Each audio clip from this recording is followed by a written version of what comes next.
Assalamualaikum warahmatullahi wabarakatuh. Teman-teman, ini ada banyak yang bertanya tentang artis Vicky Prasetyo. Bang, kok bisa keluar dia, kok bisa bebas katanya. Itulah pertanyaannya teman-teman. Memang perkara Pak Vicky ini dengan Ibu Angel ini agak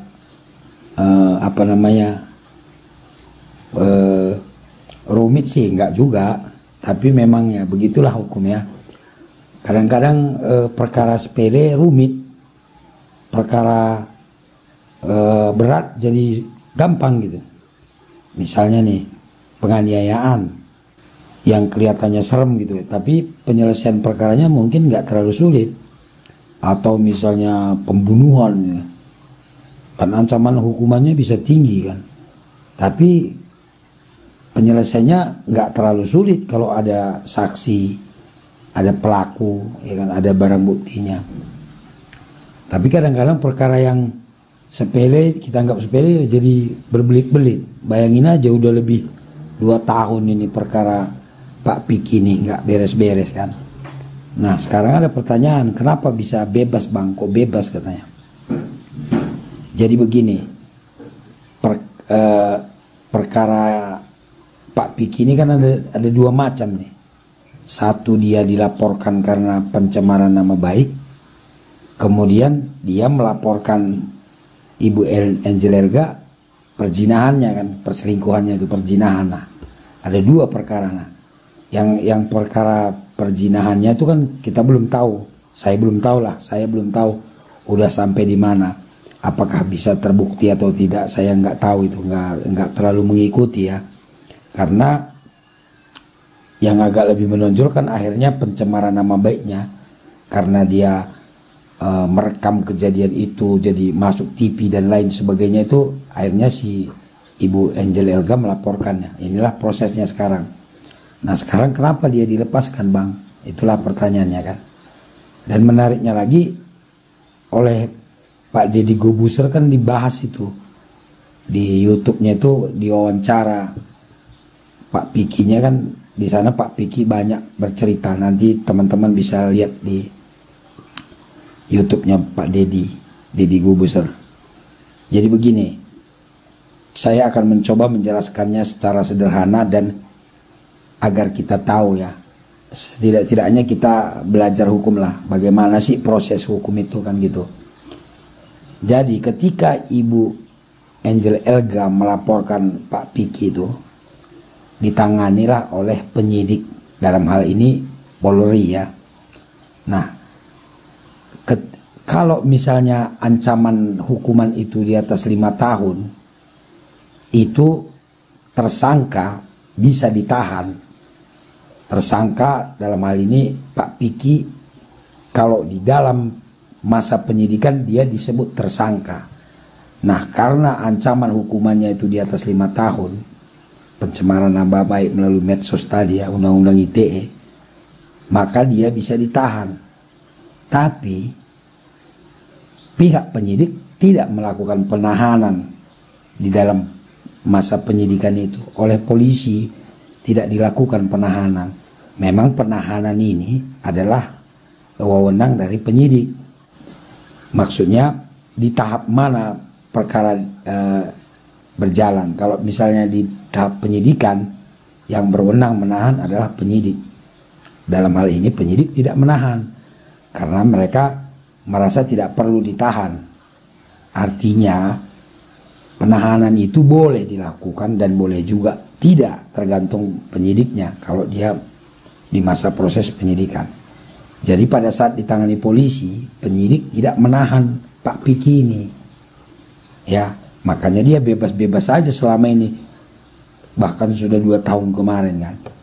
Nah, setelah berkas perkara yang ditangani penyidik ini lengkap, alat bukti, keterangan saksi-saksi dan lain-lainnya sudah lengkap, maka berkas itu diserahkanlah ke jaksa penuntut umum berikut tersangkanya, dalam hal ini Pak Vicky ini. Nah, oleh jaksa ditahan dia, Pak Vicky ini. Ya, karena memang pada saat tahap penuntutan di tangan kejaksaan ini, jaksa penuntut umum lah yang berwenang menahan atau tidak. Nah, ketika sudah P21 namanya, sudah berkas perkara lengkap, diserahkanlah ke jaksa penuntut umum, maka oleh penuntut umum Pak Piki ini ditahan waktu itu, makanya masuklah dia penjara, kan begitu. Penahanan namanya ya, bukan vonis pidana ya, dia masih belum diputus bersalah, ya kan. Nah, ketika di dalam tahap persidangan Pak Piki sudah jadi terdakwa, itu kan wewenang daripada hakim. Nah, oleh hakim atas permintaan dari Pak Piki dan melalui pengacaranya memohon supaya tidak ditahan, kan gitu. Namanya penangguhan penahanan. Nah, oleh hakim dikabulkanlah, makanya dilepaskanlah dia dari tahanan. Artinya Pak Piki ini bukan bebas ya, tapi penahanannya ditangguhkan, tidak ditahan lagi dia, seperti halnya pada saat di tangan polisi. Karena sekarang karena masa sudah persidangan ini kan wewenangnya ada di hakim, dan oleh hakim ditangguhkanlah penahanan Pak Piki ini.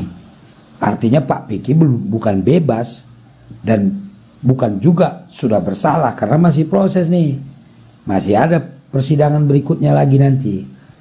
Artinya saat ini Pak Piki itu proses hukumnya dalam hal dia dilaporkan oleh Bu Angel LG itu belum selesai, masih dalam tahap persidangan.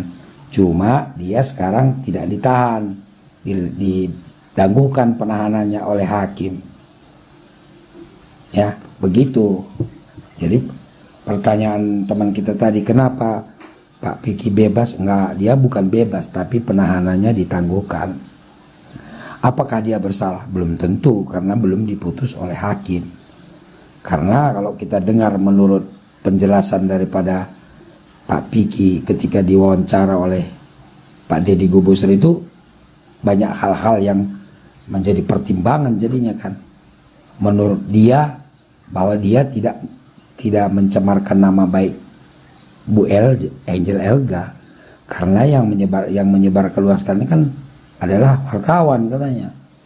Saya tidak mengajak wartawan ke sana, wartawan mengikuti saya, namanya juga saya artis, kata dia, kan begitu.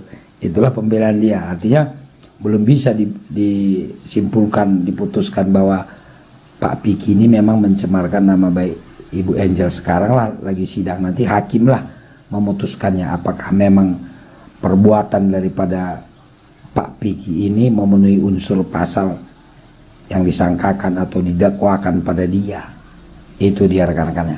Kemudian kasus yang kedua tentang Pak Piki melaporkan perzinahan Bu Angel Elga, itu juga kita belum tahu sampai di mana. Saya juga belum ikutin ceritanya rekan-rekan. Tapi memang perkara orang ini agak menarik juga sebenarnya ya kan. Kalau saya lihat keterangan dari Pak Piki ketika diwawancara oleh Pak Deddy Corbuzier itu, dia mengaku bahwa dia tidak mencemarkan. Dia tidak tahu wartawan tiba-tiba ikut nyeruduk dari belakang. Nah, kemudian ada lagi mengenai perkara perselingkuhannya. Menurut Pak Piki, kalau kita lihat di acara Deddy Corbuzier itu, bahwa pada saat digerebek si laki-laki sudah di kamar katanya. Tapi keterangan Ibu Angel Elga bahwa laki-laki itu pada saat digerebek tidak di dalam kamar, tapi didorongkan ke dalam kamar katanya. Kita pun nggak tahu lah ya, tapi menarik juga. Kita tunggu saja bagaimana hasilnya nanti. Disinilah kita berharap penegak hukum atau proses sidangnya ini benar-benar adil, biar terkuak dia sebenarnya. Apakah memang benar Pak Piki ini mencemarkan nama baik Bu Angel Elga, dan juga apakah di sana nanti terungkap tentang dugaan perselingkuhan atau perzinahan itu ada atau tidak. Begitu teman-teman. Saya berharap ya sidang ini benar-benar memberikan pelajaran kepada kita tentang proses hukum yang adil, yang terbuka, transparan. Jadi tidak berpihak, benar-benar apa adanya dia. supaya ini menjadi contoh, walaupun kasusnya sepele mungkin ya, tapi ini bisa menjadi pelajaran bagi kita untuk melihat bagaimana sebenarnya hukum ini tegak atau tidak di negara kita ini, teman-teman. Mudah-mudahan cerita singkat kita ini menambah wawasan kita dan terjawab pertanyaan teman kita tadi. Tetap semangat, tetap bersama Bang Beni. Kita akan belajar hukum dengan cara sederhana dan bahasa yang sederhana saja. Bahasa kampung, teman-teman, tapi tidak kampungan. Assalamualaikum warahmatullahi wabarakatuh. Majuah-juah kita kerina.